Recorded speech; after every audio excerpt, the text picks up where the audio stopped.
Parents who hate parenting. New York Magazine's cover story this week makes the claim that parents are often less happy than their child-free peers, and that the innate yearning for children leaves parents with unrealistic expectations of what true parenthood will be like. Several theories are offered to explain this change from prior generations. One is that parents don't enjoy parenting because the experience of raising children has fundamentally changed and become much more stressful in today's high-tech, urbanized society. Others say expectations for perfect children are out of whack with reality. The author posits that before urbanization, children were viewed as economic assets to help their parents till the fields or run small family-owned businesses.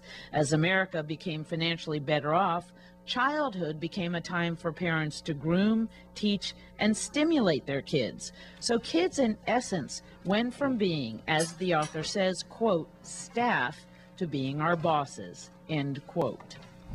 And I really think that's the root problem of all of this. I was raised in the sort of the end of the era of children should be seen and not heard, and now everybody, you know, who has kids think their kid is the greatest kid who ever came along and can do all these things that other kids can't do. And we have just gone from treating them like chattel to treating them like trophies, and so parents make themselves miserable trying to raise these perfect kids. Yes or no? I agree. I mean, forget working on the farm. I can't get my kids to make their beds. But if you raised them right, you could.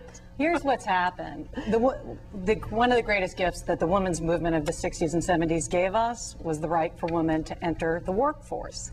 But it was like giving us a car without driving lessons, because now we're in a paradigm where women who work feel guilty about their choice and women who stay home feel guilty about their choice, and they project their own feelings onto their children and then try to make their kids perfect. The centerpiece for women's advocacy at this point needs to be opening a discussion on this and finding a way for women to support each other's whatever they decide, whether they be stay-at-home mom, value stay-at-home moms, value moms who work. And I've been on both sides of that battlefield, so I know I have sat with moms who stay at home and moms who work, and the incredible amount of guilt. We've got to find a way to celebrate these choices and take the pressure off. Happy parents make happy children. This is not good for the children or for the parents. Well, and I don't know if I take it even beyond women and saying dads and others. This whole, I mean, I think our society is so busy. And there's so much you got to do to get ahead and to have the perfect child, and as you said, to build the trophies. I mean, it becomes about that. The child becomes a project for folks in many cases. And at the same time, though, you're also want to make sure that you're equipping them so they do succeed, or you feel you're not doing your part as a parent.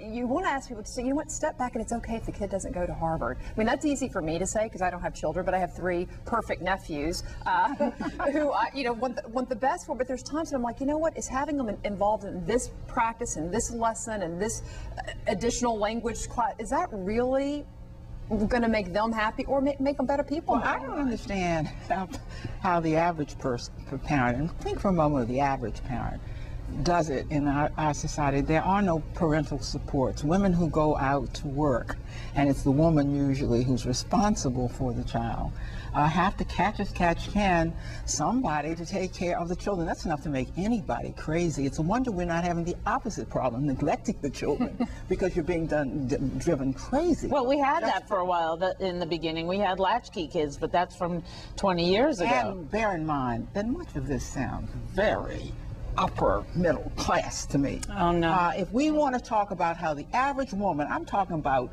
Mary lunch bag. And, you know, I'm not talking about people like around this Right. table. Right. I'm talking about the people who go out here. The article also said, by the way, that lower income mothers are doing it more like their mothers did it, which is to say the television set is the babysitter, Yeah. and that's instead of here's the perfect child. And again, it's so easy to get off into the women like the women we know. For a moment, and this is an important problem, because these pluperfect parents with their snotty children are going to be the next rulers of the world. But in a real sense, Hold there. Sorry, this is our country. This is this generation. Our this is country not really a snooty minority. This is the biggest issue facing modern day women. No, the biggest issue are not the ones who are making pluperfect children. The biggest issue are the mothers who work 9 to 5 proverbially, who have nobody to take care of their children, who are doing exactly what Bonnie said. Sit by the television set. It's all driving me crazy. Go to bed, do your homework, for God's sakes, get out of my face. That is a much larger problem than the upper middle class problem of pluperfect children. Okay, but I don't have children, and I just got engaged, and so this right now you're terrified me. Be forewarned. But I have grown up as a coddled child in a suburb, and now I'm looking at my friends getting married, starting to have kids, and having come from that background, I don't think we're not equipped, actually, in my opinion, to deal with taking care of others, because we have always been taken care of. So it's in terms of what model we have to look back at. You know, my mother stayed at home and took care of us, and I want to work, and I have always been taught that the world is my oyster, but I don't want to give that up for another person. So it's a weird. Well, quite frankly, choice that's to be in. I mean, in my mid-50s now, children are no longer an option, but in my 20s and 30s, that's what I thought. I thought I want to spend my life becoming the best person I can be, and not helping somebody else along to do that. And that's the choice that 20% of When did the me Americans... generation emerge? In the 60s, but it's our serious. But I do want to say, in defense of what I call child-free children, because I'm not childless, child-free adults, I should say, but I'm not childless. I never wanted kids. Right. I wouldn't have been a good parent, and I'm glad I didn't make the mistake of becoming one. However, I do think that there are a lot of the people who fall into the category that the New York Magazine article was talking about should not have had them, and decided because of societal pressures to do so. And that's the really sad part of this.